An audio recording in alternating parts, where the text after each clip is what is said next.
ভেঙে কি অবস্থা হয়েছে। কলকাতা থেকে মাত্র 3 ঘন্টা দূরে একদিনের ছুটিতে ঘুরে আসতে পারবেন এমন একটি জায়গার খোঁজ দেব আজ, যেখানে পাহাড়ের বুক চিরে নেমে এসেছে এক অজানা জলধারা। ঘন জঙ্গলের ভেতরে এমন এক জায়গা যেখানে প্রকৃতি যেন নিজেই গোপন রেখেছে এক অলৌকিক রহস্য। কেউ বলে এটা দেবতাদের আশ্রয়, আবার কেউ বিশ্বাস করে পঞ্চপাণ্ডব একসময় সাধনা করেছিলেন এই পবিত্র স্থানে। কেউ কেউ তো একেই বলে 51 সতীপীঠের এক অব্যক্ত অস্তিত্ব। কিন্তু আশ্চর্যের বিষয়, কোনো ধর্মগ্রন্থে তার উল্লেখ নেই যদিও।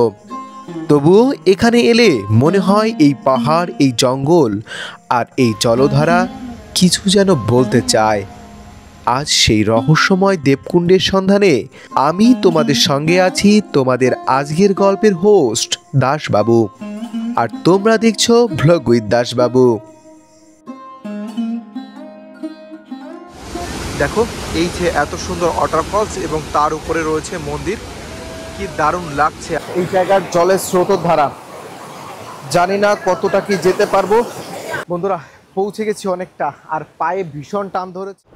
হেই বন্ধুরা, তোমরা সবাই কেমন আছো? আশা করি তোমরা ভালো আছো। ব্লগ উইথ দাসবাবু চ্যানেলের নতুন একটা ভিডিওতে তোমাদের জানাই স্বাগতম। ভিডিওর টাইটেল এবং থাম্বনেল দেখে তোমরা বুঝেই গেছো আজকে আমরা কোথায় যাচ্ছি। এখন আছি আমি হাওড়া স্টেশনে, আর হাওড়া থেকে আজকে যাচ্ছি আমরা বালাসোরে। বালাসোর থেকে 51 সতীপীঠের এক পিঠে আজকে আমরা তোমাদের নিয়ে যাব। তো আমাদের হাওড়া চেন্নাই মেল কিন্তু দিয়ে দিয়েছে 23 নম্বর প্ল্যাটফর্মে। যেহেতু জেনারেল ডাব্বা একটু আগে আগে যেতে হবে, আমরা চলে যাচ্ছি। আমার সঙ্গে যা যাওয়ার কথা ছিল সে কিন্তু আজকে পৌঁছাতে পারেনি, কারণ একটা লাইন দুর্ঘটনা ঘটে গেছে, লাইনচ্যুত হয়ে গেছে একটা ট্রেন, তার জন্য। চলো আমরা যাই 23 নম্বর দিকে। জেনারেলের ভিড় কতটা পরিমাণে সেটা দেখো। 11টা বেজে 36 আর 23 নম্বর প্ল্যাটফর্মে এখন ঢুকছে আমাদের ট্রেন চেন্নাই সেন্ট্রাল মেল। আজকে আমরা প্রথম যাব হাওড়া থেকে বালাসোর অবধি। বালাসোর থেকে তারপর যাব আমরা শক্তিপীঠে। আমাদের ট্রেন 11টা বেজে 45-এ ছাড়ার কথা ছিল, যদিও ঢুকতে লেট করেছে, সম্ভবত ছাড়তেও একটু লেট হবে। আগে উঠে নিই, তারপরে তোমাদের সঙ্গে কথা বলছি। দেখো প্রচুর পরিমাণে ভিড় কিন্তু এখন হাওড়া স্টেশনে এইখানে ওঠার জন্য। বন্ধুরা ঘড়ি কাটায় 12টা বেজে 12, আর আমাদের ট্রেন ছেড়ে দিল। দেখো জেনারেল ডাব্বায় বসার যে সিস্টেম, কামরায় বসার সিস্টেম, এই সাইডে রয়েছে 1-1 জন, উপরে ব্যাগ রাখার সিস্টেম রয়েছে, এবং এই সাইডগুলোতে বসার সিস্টেম রয়েছে। একটা সিটে 5 জন কষ্ট করে একটু বসতে পারছে, আর উপরে 4 জন। বন্ধুরা 12839 হাওড়া চেন্নাই মেল সেন্ট্রাল মেলে করে আজকে আমরা যাচ্ছি, এবং যে ডাব্বাটায় করে যাচ্ছি জেনারেলে করে যাচ্ছি। এখান থেকে বালাসোর অবধি আমরা যাব। এই পর্যন্ত আমাদের জেনারেল কামরা ভাড়া পড়ছে জনপ্রতি 95 টাকা করে, কিন্তু ভুল করে আমাদের টিকিট কাটা হয়ে গেছে সুপারফাস্ট এক্সপ্রেসে, যার জন্য কিন্তু আমাদের একজন জনপ্রতি পড়ে গেছে 105 টাকা। আর এটা হচ্ছে জেনারেল ডাব্বার আজকের ভিড়। দেখো 12টা বেজে 32, আর আমাদের ট্রেন ছেড়ে আসলো সাঁতরাগাছি স্টেশন। এই সাইডে টয়লেট রয়েছে জেনারেল ডাব্বার শেষে। তারপর বন্ধুরা ঘড়ির কাটায় 2টা বেজে 26, আমাদের ট্রেন পৌঁছে গেছে খড়গপুরে। খড়গপুরে কিন্তু আমাদের এই ট্রেনের প্রথম হল্ট, এরপরেই হল্ট দেবে বালাসোরে। ট্রেন কিন্তু মোটামুটি 1 ঘন্টা লেট করে আছে, এবং পরবর্তী স্টেশনে যেতে দেখি ট্রেনে দেয় কিনা। আর আমরা জার্নি করছি এইবার আমার জীবনে প্রথম লোকাল ডাব্বায়, এরকম এক্সপিরিয়েন্স আমার জীবনে হয়নি কোনো দিন। ভীষণ পরিমাণে ভিড় এবং প্রচুর পরিমাণে নোংরা। চলো তোমাদের বাকি জার্নিটুকু তোমাদের সঙ্গে। ঘড়ি কাটায় 2টা বেজে 37, খড়গপুর স্টেশন থেকে আমাদের ট্রেন ছেড়ে দিল পরবর্তী ডেস্টিনেশন। গুড মর্নিং বন্ধুরা, ঘড়ি কাটায় 4টে বেজে 29, আর আমাদের ট্রেন পৌঁছে গেছে বালেশ্বর স্টেশনে। এখন আমরা দেখো এই আমাদের ট্রেন দাঁড়িয়ে আছে, এখনই ট্রেন এখান থেকে ছেড়ে দেবে। আমাদের এই স্টেশন থেকে বাইরে বেরিয়ে শেয়ারিংয়ে গাড়ি ধরতে হবে, কিন্তু শেয়ারিংয়ে গাড়ি না ধরে আমাদের এখান থেকে লোকাল ট্রেন ধরলেও সুবিধা হবে। দেখো মাত্র 2 থেকে 3 মিনিটে একটা হল্ট ছিল, তারপরেই এখন বেরিয়ে যাচ্ছে এই ট্রেন। ভোর 5টা ভুবনেশ্বর যে মেমো রয়েছে এখন দেখতে পাচ্ছ আমার সাইডে, এটাই করেই আমরা চলে যাব নীলগিরি রোড। নীলগিরি রোড একটা স্টেশন বেশি যেতে হবে। এখানে যেহেতু লোকাল স্টেশন, তার জন্য কিন্তু সরাসরি কোনো এক্সপ্রেস ট্রেন এখানে দাঁড়ায় না। তোমরা দেখতে পাচ্ছ প্রত্যেকটা কামরাই কিন্তু যথেষ্ট ফাঁকা রয়েছে, সুতরাং এখানে তেমন কোনো চাপ নেই। যথেষ্ট বড় ট্রেন এবং লোক সংখ্যাও কিন্তু যথেষ্ট কম, এইখান থেকে প্যাসেঞ্জার সংখ্যা। বিন্দাজে তোমরা নীলগিরি রোড চলে যেতে পারবে। চলো আগে ট্রেনে উঠি, পরে তোমাদের সঙ্গে শেয়ার করছি জার্নিটা। কলকাতা থেকে দেবকুণ্ডে পৌঁছাতে হলে এর বিভিন্ন উপায়ে যেতে পারো, তবে যে ট্রেনগুলি তোমরা ধরবে মূলত কোনো এক্সপ্রেস ট্রেন, যেগুলি তোমাদের নিয়ে পৌঁছে দেবে বালাসোর। বালাসোর স্টেশনে নামলে এখান থেকে তোমরা অটো রিজার্ভ করে চলে যেতে পারো এই দেবকুণ্ডে অটো রিজার্ভ করাই সব থেকে ভালো। তবে আমাদের এই পর্বের যাত্রায় তোমাদের দেখাবো অটো রিজার্ভ ছাড়াও বিকল্প উপায়ে তোমরা কি করে যেতে পারো। তার জন্য বালাসোর স্টেশনে নেমে পরবর্তী কোনো লোকাল ট্রেন ধরে পৌঁছে গেছি পরের station Nilgiri road. Bhubaneswar memo. কি দারুণ লাগছে সকালের পরিবেশ, চার সাইডটা একটা দারুণ একটা অ্যাম্বিয়েন্স তৈরি। বন্ধুরা পিছনে দেখতে পাচ্ছ আকাশটা কিন্তু দুর্দান্ত লাগছে এই সকালবেলায়।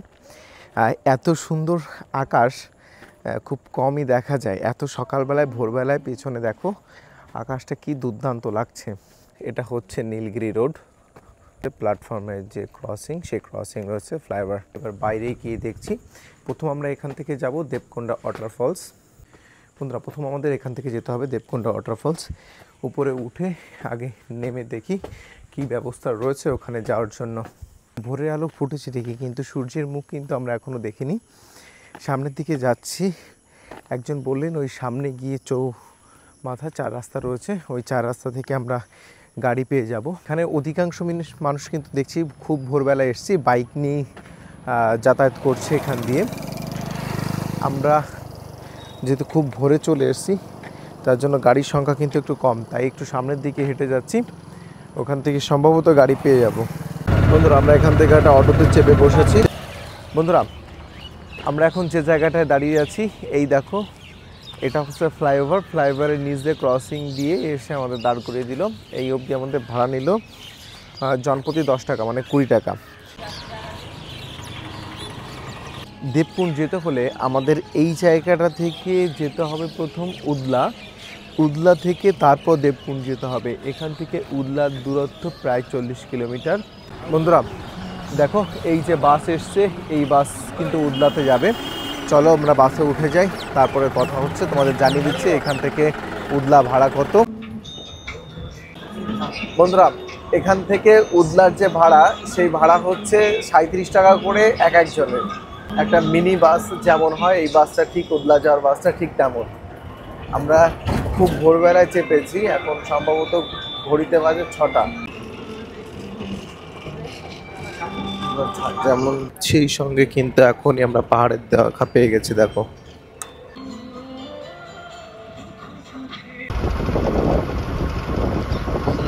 ভিউটা, দেখো কি দুর্দান্ত ভিউ।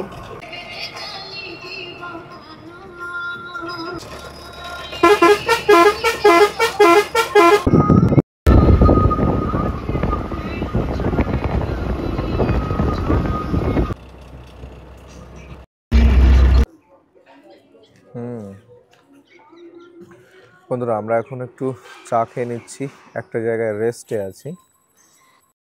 এইটা হচ্ছে দেখো চায়ের দোকানটা। প্রায় 1 ঘন্টার জার্নি করলাম আমরা বাসে করে, আর এইটা হচ্ছে আমাদের বাস।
বন্ধুরা, প্রায় 1.5 ঘন্টার জার্নির পরে আমরা এসে পৌঁছালাম উদলাতে। উদলার এই জায়গা থেকে এখন আমরা খাওয়া দাওয়া করে নেব। এইখান থেকেই 10টার সময় একটা গভর্নমেন্ট বাস ছাড়ে, এবং গভর্নমেন্ট বাসে যদি বিকল্প কিছু খোঁজো তাহলে বিকল্প কিছু হচ্ছে এখান থেকে তোমাদের অটো রিজার্ভ করতে হবে। অটো রিজার্ভ করে যেতে হবে। সকালবেলায় যেহেতু হাতি বের হয় তার জন্য সকালবেলায় বাস ছাড়ে না, 10টার পরেই গভর্নমেন্ট বাসটা ছাড়ে। আর এই উদলা থেকে এসে আমাদের আবার বাস ধরতে হবে স্টেশনে যাওয়ার জন্য। আর এই বাস কিন্তু 6টা অবধি থাকে, সন্ধ্যা 6টা অবধি। তার আগে আমাদের এইখানে পৌঁছাতে হবে। চলো এখন একটু খাওয়া দাওয়া করে নেব। দেখো এই যে দোকান রয়েছে, এই দোকান থেকেই কিন্তু খাওয়া দাওয়া করে নেব। চলো দেখি এখানে কি কি পাওয়া যাচ্ছে খাবারের জন্য। দেখো এইখানে যে খাবারগুলো পাওয়া যাবে এই জায়গারই সামোসা রয়েছে, এখানে বড়া রয়েছে, আর বিভিন্ন চপ রয়েছে। রেডি পকোড়া বানানো চলছে, চপ। আমি যখন উড়িষ্যাতে পুরীতে গেছিলাম সেখানেও খেয়েছিলাম। এটা বিউলির ডাল দিয়ে বানানো হয়, এবং খেলে কিন্তু সকালবেলায় খেলেও তোমাদের গ্যাস এই ধরনের কোনো প্রবলেম হবে না।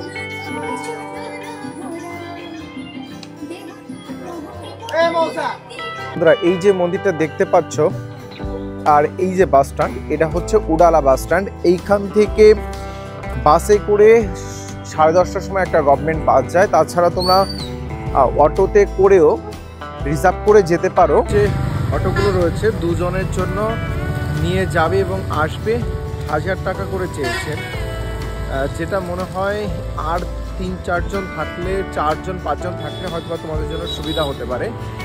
তা না হলে কিন্তু একটু অসুবিধারই, কারণ অনেকটা ভাড়া বেশি পড়ে যাবে। দেবকুণ্ড যার জন্য আমরা যে জায়গাটা দাঁড়িয়ে আছি, এই জায়গাটায় বাস আসে 10টায়, 10:30টায় রাশ মোটরস। এর থেকে বৃন্দাগুড়ি বাস স্টপ যদি চলে যেতাম, ওখান থেকে শেয়ারিং গাড়ি পাওয়া যেত। তোমরা যারা আসবে সেই চেষ্টা করবে ওই জায়গাটায় যাওয়ার জন্য।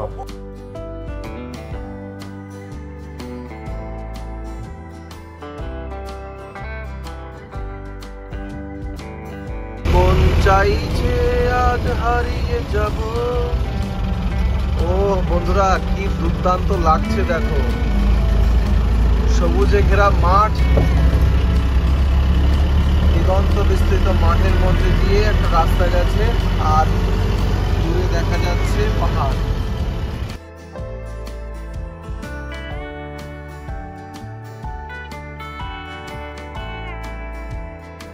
দেখো পাহাড়ের কোলে গ্রাম।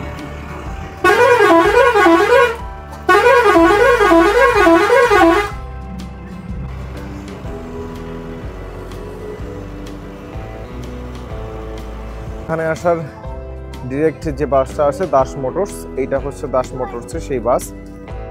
এই বাসটা করেই কিন্তু তোমরা সরাসরি এই জায়গাটায় চলে আসতে পারো। এইবার এই যে জায়গাটা আমরা আছি, এই জায়গাটায় এই বাজারটা থেকে আমাদের অটো বুক করে নিয়ে চলে যেতে হবে, রিজার্ভ করে নিয়ে যেতে হবে দেবকুণ্ডে। আমরা যে বাস স্ট্যান্ডে এসে থেমেছি, এই বাস স্ট্যান্ড থেকে একটু সামনের দিকে দেখো, বেরোলেই পাহাড় কিন্তু উকি দিচ্ছে আমাদের দিকে। একটু জুম করে তোমাদের দেখাচ্ছি। উপরে ছোট পাহাড় হলেও রাশি রাশি থাকে থাকে দেখো মেঘ জমা হয়েছে, এবং এই পথটার সঙ্গে কিন্তু দুর্দান্ত লাগছে। বন্ধুরা, আমরা কিন্তু এইখান থেকে অটো টোটো কিছুই পেলাম না। তার জন্য এই যে ভাইরা রয়েছে, এই ভাইদের হেল্প নিয়ে এখান থেকে আমরা গেট অবধি যাচ্ছি, কারণ গেটে বেশি লেট হলে আমরা কিন্তু আর ঢুকতে পারবো না। তার জন্য চলো তোমাদের সাথে যেতে যেতে কথা হচ্ছে। ভাইদের অসংখ্য ধন্যবাদ, রাজি হয়েছে, নাহলে এখান থেকে 2টোর পরে গেলে আর আমরা ভিতরে এন্ট্রি নিতে পারবো না। চলো তোমাদের সঙ্গে যেতে যেতে কথা হচ্ছে।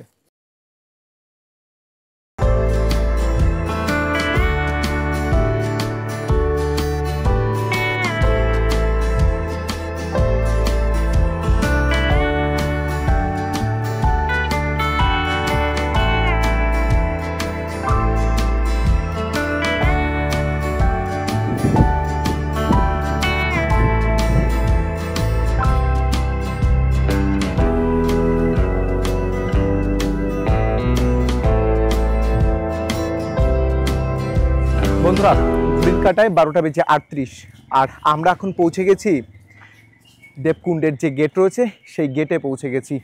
চলো এখন সামনের দিকে যাচ্ছি। এখানে অবশ্যই টিকিট রয়েছে, টিকিট মূল্য কত সেটা নিয়ে তাড়াতাড়ি এন্ট্রি করে যাব।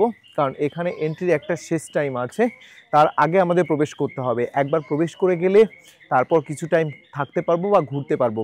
দেবকুণ্ডে প্রবেশ করার জন্য কিন্তু টিকিট কাউন্টার রয়েছে, এইটা হচ্ছে টিকিট কাউন্টার। চলো প্রবেশ করি এবং এখানে দেখিয়ে দিচ্ছি পার পার্সন তোমাদের কত করে লাগবে। বন্ধুরা, এইখান থেকেই দেবকুণ্ডের ভিতরে যাওয়ার জন্য কিন্তু टूरिज्म এখানে কিন্তু গাইডের ব্যবস্থা করা হয়েছে। 5 जन चला जाएगा। कितना लगता है एक सीट का, एक आदमी का? पर हेड 70 টাকা। पर हेड 70। गाड़ी का, हाँ गाड़ी का 50 টাকা, टिकट का हाँ 20 টাকা। अच्छा 20 টাকা आने जाने में? आने जाने में। ও থ্যাংক ইউ। মানে ফুল হবে তারপরে যাবে না 5 জন হলে भी চলে যাবে, 4 জন হলে भी হবে। 4 জন, আমরা 4 জন আছি। 4 জন भी চলে। তাহলে কত কিলোমিটার এখান থেকে? 5 কিলোমিটার। 5 কিলোমিটার। বন্ধুরা, আমরা এখান থেকে টিকিট করে নিলাম, পার পার্সন 70 টাকা করে টিকিট পড়বে। যদি এইখান থেকে আমরা গাড়িতে করে ভিতর অবধি যাই এবং চলে আসি 20 টাকার টিকিট এবং 50 টাকায় যাওয়া আসা, মোট 5 কিলোমিটার আমাদের ভিতরে নিয়ে যাবে এবং নিয়ে আসবে। বন্ধুরা, আমরা এখন দাঁড়িয়ে আছি দেবকুণ্ডের সামনে।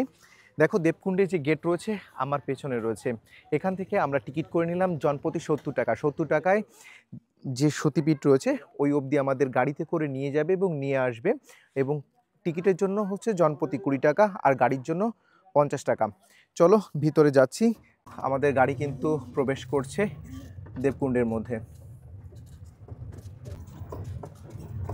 এখান থেকে 5 কিলোমিটার পথ হেঁটে ট্রেকিং করে উপরে উঠতে হয়, কিন্তু সময় যেহেতু আমাদের কাছে কম তার জন্য গাড়ি নিয়ে নিয়েছি। এটা দুর্দান্ত ভিউ এখন থেকেই দেখা যাচ্ছে।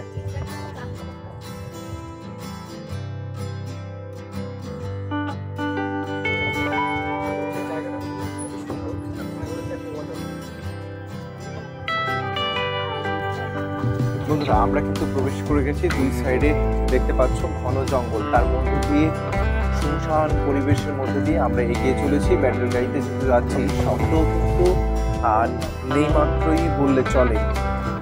আর এইসব জায়গায় ঢোকার পরিবর্তে একটা তোমাদের ইনফরমেশন দিয়ে রাখি, সেটা হচ্ছে এই জায়গাটা কিন্তু সংরক্ষিত অঞ্চলের মধ্যে যেহেতু পড়ে, তার জন্য এখানে কিন্তু কোনো রকম প্লাস্টিক জাতীয় দ্রব্য নিয়ে বা খাবার নিয়ে প্রবেশ নিষেধ, যাতে এই জায়গাটা নোংরা না হয় এবং এই জায়গাটাকে পরিবেশটা সুরক্ষিত রাখা যায়। চলো আমরা এখন সামনের দিকে এগিয়ে চলি। দেখো সামনের পরিবেশটা কি দুর্দান্ত লাগছে। 5 কিলোমিটারের এই ট্রেকিং আমরা কিন্তু ব্যাটারি গাড়িতে করেই যাচ্ছি, যেহেতু আমাদের হাতে সময় স্বল্প। আমরা আছি 2 জন, আর গাড়িতে মোট আমাদের পিছনে আছে একটা ফ্যামিলি 4 জন আছেন। আমাদের এই কয়জন নিয়ে কিন্তু গাড়িটা ছেড়ে দিয়েছে। গাড়িতে মোট সিট সংখ্যা হচ্ছে 14টা, আর কিন্তু যতজন হয় সেই সংখ্যক নিয়েই গাড়ি প্রবেশ করে। প্রথম দিকে হয়তো একটু দাঁড়ায়। সামনের দিকে দেখো সুন্দর একটা কিছু প্রজাপতি দেখা যাচ্ছে, কি দারুণ লাগছে। দেখো এই প্রজাপতি কিন্তু সচরাচর দেখা যায় না। আমরা দেখতে পাচ্ছি সামনে বাইক নিয়েও প্রবেশ করেছে। আচ্ছা, বাইকের জন্য কি আলাদা চার্জ লাগে? কত করে? বাইক 20 টাকা আর পার হেড 4 টাকা ঢোকায় না, 4 টাকা। ওরা বাইক নিয়ে যাচ্ছে, বাইক নিয়ে কিন্তু 20 টাকা করে বাইকের জন্য লাগে, আর জনপ্রতি টিকিট হচ্ছে 2 টাকা।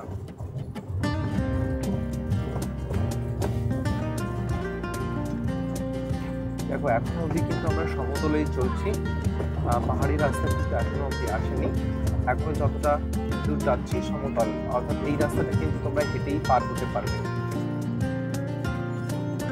চড়াই রাস্তা কিন্তু এখনো অবধি তেমন আসেনি। সামনে পাহাড় দেখা যাচ্ছে।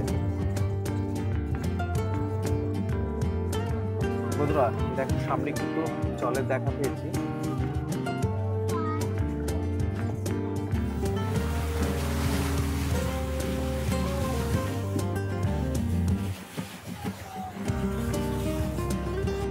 দেখো আবার দেখা যাচ্ছে প্রজাপতি।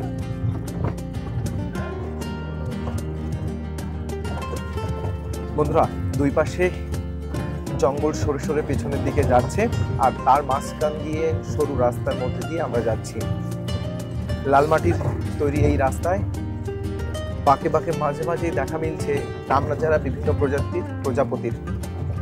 বন্ধুরা, এইখান দিয়ে রাস্তার উপর দিয়ে কিন্তু আবার জলপাত হচ্ছে।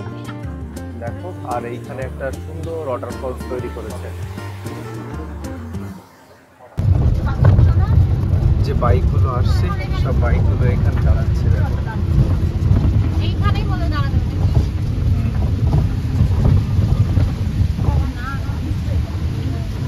এখানে গেট খুলে দিল আমাদের জন্য। তো বন্ধুরা দেখো, একটা দারুণ জায়গা আসছে কিন্তু সামনে।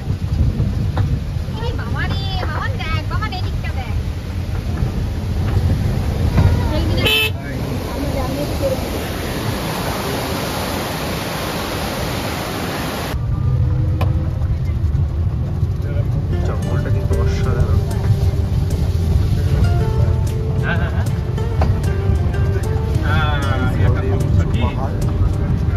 আমরা এখন যে জায়গাটা আছি এইখান থেকে ঝর্ণাটা দূরত্ব 150 মিটার, আর এই অবধি আমাদের যে গাড়ি সেই গাড়ি এসে থেমে গেছে। বন্ধুরা, এই জঙ্গলের বাঁ পাশ দিয়ে দেখছো, বাঁ পাশে রয়েছে উঁচু পাহাড়, আর ডান পাশ দিয়ে বয়ে যাচ্ছে খরস্রোতা নদী। দেখো, এর বেগ আর কলকল শব্দ কিন্তু এখন কানে আসছে। আর মাঝে মধ্যেই হাঁটার মধ্যে পথে পড়ছে এইরকম রং বেরঙের প্রজাপতি। কি দারুণ লাগছে এই জঙ্গল। দেখো, আমার যে কটা ফরেস্টের ব্লগ আছে, ফরেস্টের ব্লগগুলোতে আমার এই জন্যই ঘুরতে ভালো লাগে, কারণ ফরেস্টের মধ্যে এক অন্যরকম শান্তি আছে। দেখো, এই জঙ্গলটাকে যতটা এখন সুন্দর লাগছে, অপরূপ লাগছে, সন্ধ্যার সময় কিন্তু এটা ততটাই ভয়ঙ্কর হয়ে যায়। এই জঙ্গলে কিন্তু বাঘ আছে, লেপার্ড আছে, আছে বিভিন্ন প্রজাতির সাপ। চলো এইবার নিচে একটু তোমাদের দেখিয়ে নিয়ে আসি। এইখানে কিন্তু ভীষণ খরস্রোতা নদী রয়েছে এবং একটা ভিউ পয়েন্ট রয়েছে।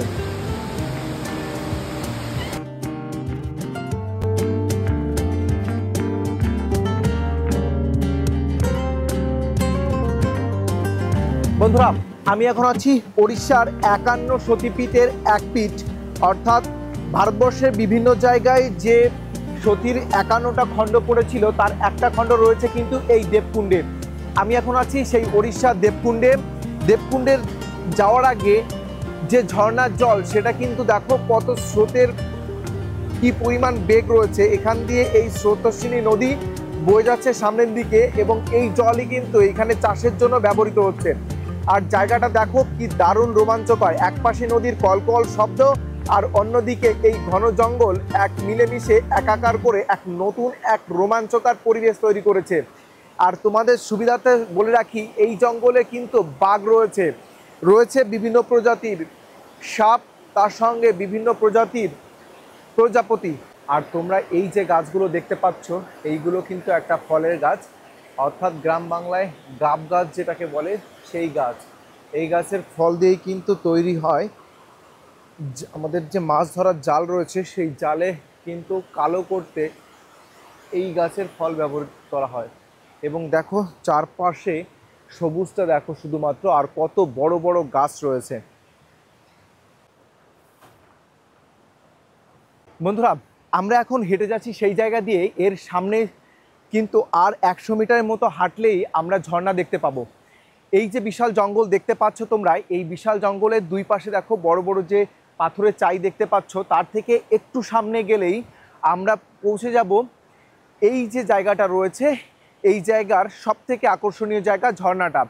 চলো তাহলে সামনের দিকে এগোনো যাক, এবং এগিয়ে তোমাদের সামনেই রয়েছে 400টা সিঁড়ি, যে সিঁড়ি ভেঙে সতীপীঠের মধ্যে কিন্তু প্রবেশ করা যায়।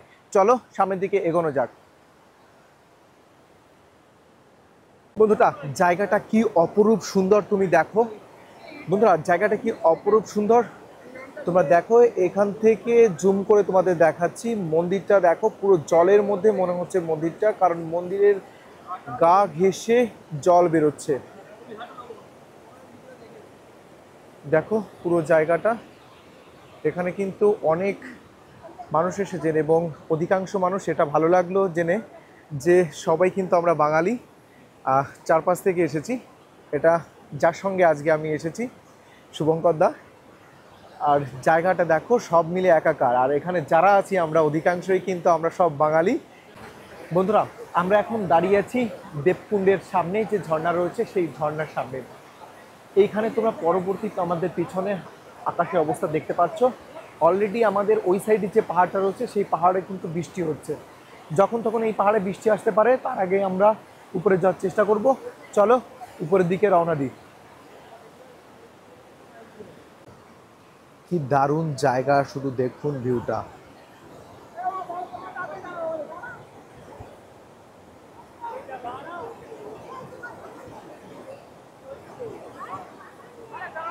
বন্ধুরা দেখো, বৃষ্টি কিন্তু আমাদের দিকে ধেয়ে এসেছে।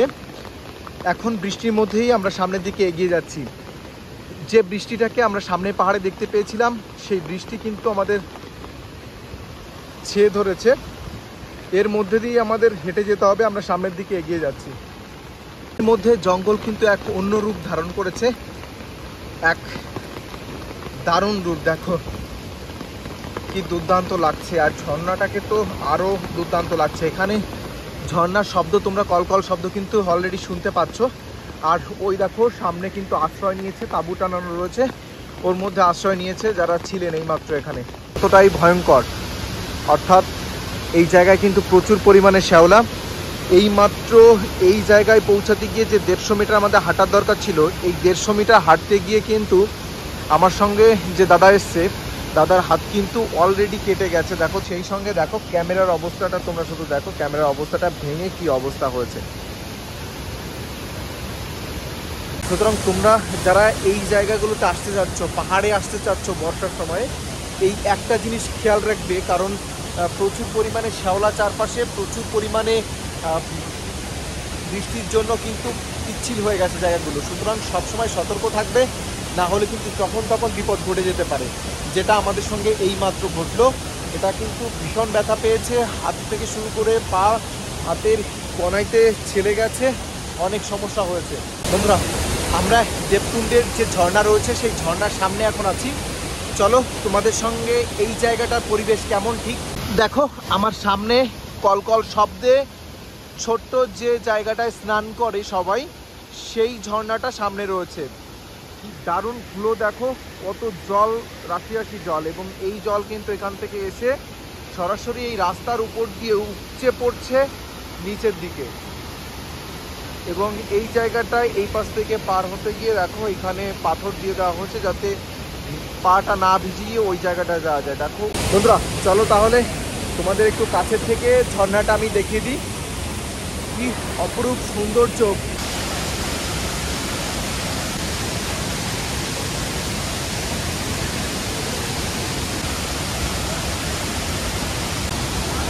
দেখো দাদার কিন্তু অনেক অসুবিধা হয়ে গেছে, পড়ে গেছে ওই সাইডে, তারপরেও থামছে না। একজন ব্লগার কিন্তু এরকমই হয়, আমাদের দেখলে মনে হয় যে আমাদের কষ্ট হয় না, এরা কত বিন্দাসে ঘুরে বেড়ায়, কিন্তু প্রত্যেকটা জিনিসের কিন্তু এক একটা সমস্যা আছে, যে সমস্যার সম্মুখীন কিন্তু আজ আমাদের হতে হয়েছে। তারপরেও এত কষ্ট করার পরেও যদি এইরকম সুন্দর দৃশ্য দেখা যায়, তবে কার না মন ভালো হয়ে যায় বলুন। এই ওয়াটারফলসের সামনে এইখানে কিন্তু বন দপ্তরের থেকে, বা এই যে জায়গাটা রয়েছে এই বন দপ্তরের থেকে কিন্তু কর্মীরা রয়েছেন। এইখান যেহেতু একটা বিপদসংকুল, যদি তুমি কোনো বিপদসংকুল জায়গায় যাও তবে কিন্তু তোমাকে সতর্ক করে দেন এরা বাঁশি বাজিয়ে। চলো এইখান থেকে এবার উপরের দিকে যাব। ঝর্ণাটা বেশ ভালো দেখতে এবং মনোরম পরিবেশ, ঝর্ণার কলকল শব্দ দুর্দান্ত লাগছে, এবং এই জায়গাটার অ্যাম্বিয়েন্সটা আরও বেশি সুন্দর করেছে। এক কথায় এই জায়গাটা সত্যি অসহ্য সুন্দর। চলো এইবার আমরা 400টা সিঁড়ি ভেঙে উপরে যাব এবং তোমাদের উপরে গিয়ে মন্দিরটা দেখাবো। চলো এখন যাচ্ছি সামনের দিকে। বন্ধুরা, এখন যাচ্ছি আমরা উপরের দিকে। এই যে সিঁড়ি দেখতে পাচ্ছ, এমন মোট 400টা সিঁড়ি রয়েছে। এই 400টা সিঁড়ির ধাপ পেরিয়ে আমাদের মন্দিরে যেতে হবে, তবেই কিন্তু আমরা এই সতীপীঠের দেখা পাবো। চলো আগে উপরে যাচ্ছি, তারপর তোমাদের সঙ্গে দেখাচ্ছি ওই জায়গাটা থেকে জায়গাটা কেমন সুন্দর দেখতে। সত্যি কথা বলতে, নিচের থেকে যতটা সুন্দর দেখতে পাচ্ছ, উপর থেকে কিন্তু মন্দিরটা আরও বেশি দেখতে সুন্দর। দেখো এই সাইড দিয়ে প্রচুর পরিমাণে আলো আসছে, আর এই সিঁড়িগুলোতে কিন্তু আস্তে আস্তে উঠতে হবে, কারণ এতটাই উঁচু, কষ্ট হয়ে যাচ্ছে, আমার এখনই কষ্ট হয়ে যাচ্ছে।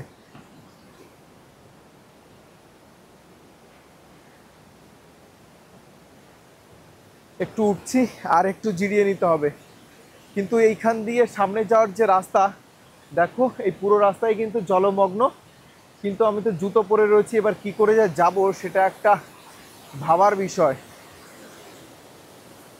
তো এই যে সিঁড়ি দিয়ে আসার পরে কিন্তু এই জায়গাটা সমস্ত জায়গা কিন্তু জলমগ্ন।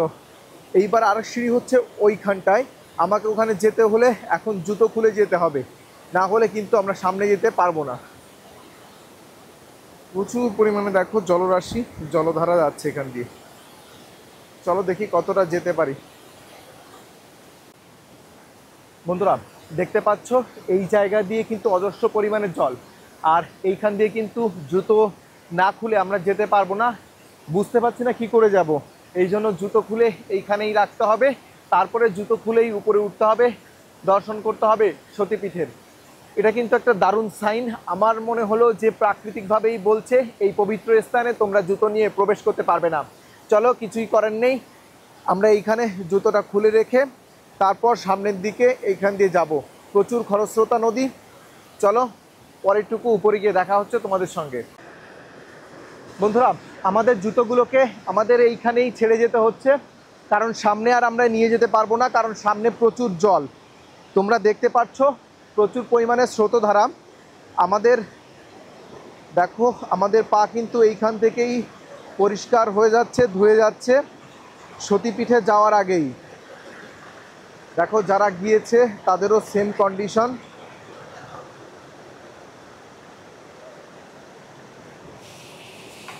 দেখো রাস্তা কিন্তু প্রচুর পরিমাণে বিপদসংকুল, এইখান দিয়ে এরকম জল নামছে আর তার মাঝখান দিয়ে কিন্তু এইভাবে পার হতে হচ্ছে। দেখো পুরোটা কতটা গুটিয়ে নিয়েছি। এইবার চলো সামনের দিকে যাচ্ছি। প্রতিটা পদে পদেই কিন্তু বিপদ রয়েছে, এবং এইখানে জলের ধারা, জলের স্রোতও কিন্তু প্রচুর পরিমাণে আছে।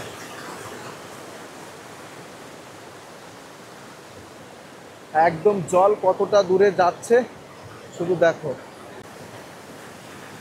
দেখো শুধু এই জায়গার জলের স্রোতের ধারা। জানি না কতটা কি যেতে পারবো। দেখো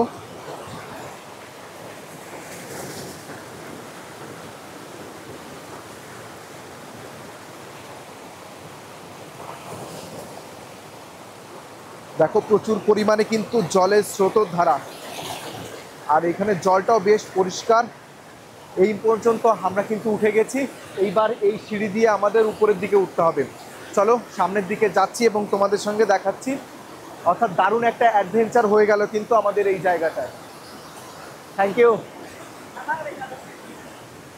দেখো এইমাত্র এই ভাই হেল্প করলো, আর এই তিনজন যাচ্ছিল এইখান দিয়ে। চলো এবার উপরের দিকে ওঠা যাক এবং বাকি সিঁড়িগুলো কমপ্লিট করা যাক। বন্ধুরা দেখো এই যে সিঁড়ি বেয়ে এইভাবে উঠতে হচ্ছে। সিঁড়ির সাইডে দেখো কত সুন্দর প্রজাপতি রয়েছে।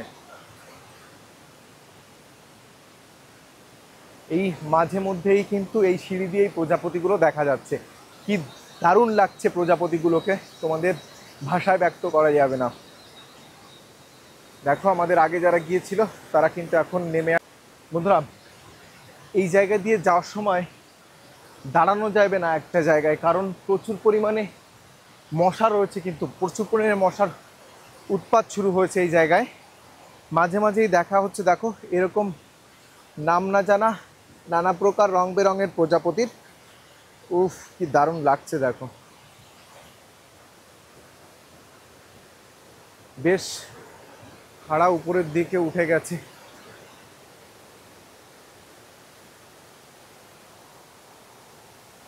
মানে জায়গাটা জাস্ট অসাধারণ।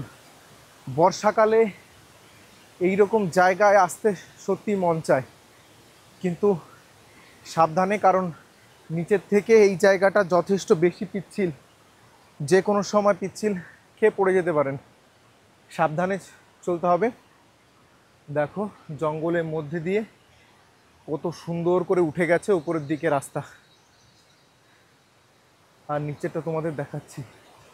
দেখো নিচে ঘন জঙ্গল, তার মধ্যে দিয়ে এরকম সিঁড়ি করে উঠে গেছে উপরের দিকে। এখন আমরা যাচ্ছি সতীপীঠের যে মন্দির রয়েছে, মন্দিরের কাছাকাছি যাচ্ছি, এবং এই জায়গাটায় যাওয়ার পথে কিন্তু প্রচুর পরিমাণে পিচ্ছিল জায়গাটা, সাবধানে নামতে হচ্ছে। আর আগে যেমন উপরের দিকে উঠেছি এখন আমরা নিচের দিকে নামছি। চলো, প্রায় চলে এসেছি যেখানে ঝর্ণা রয়েছে তার কাছাকাছি। চলো বাকিটা তোমাদের সামনে গিয়ে দেখাচ্ছি। বন্ধুরা, পৌঁছে গেছি অনেকটা, আর পায়ে ভীষণ টান ধরেছে, মোটামুটি নামতে পারছি না, কি করে পৌঁছাবো জানি না। ডান পায়ের ডান সাইডে ভীষণ পরিমাণে টান লেগেছে। আর আমরা কিন্তু পৌঁছে গেছি মায়ের সেই জায়গাটায়, পবিত্র জায়গা সতীপীঠে দর্শন করতে যেখানে এসেছিলাম। দেখো এই সেই জায়গাটা।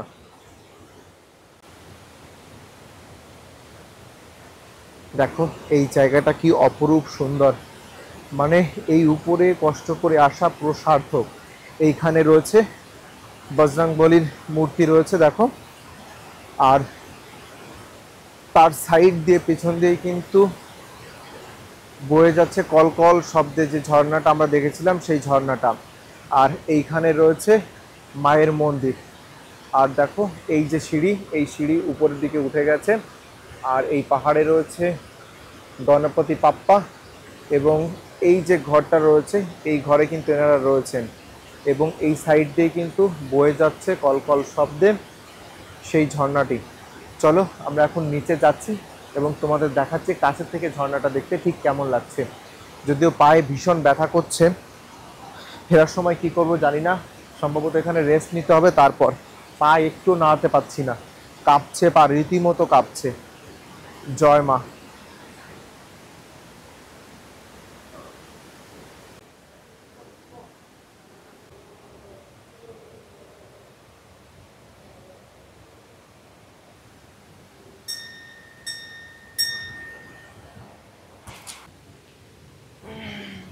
এই স্থানে সতীপীঠ হয়েছে 51 পীঠের এক পীঠ, অর্থাৎ আর মহাদেব যখন সতীকে নিয়ে প্রলয় নৃত্যে করছিলেন তখন এইখানে মায়ের যে 51 পীঠ একটা অংশ কিন্তু এই জায়গায় পড়েছিল। মায়ের বাঁ পায়ের অংশটা এই পবিত্র স্থানে পড়েছিল, অর্থাৎ মায়ের 51 খণ্ডর যে যে স্থানে পড়েছে সেই সেই স্থান কিন্তু এক একটা অংশ শিলারূপে রয়েছে।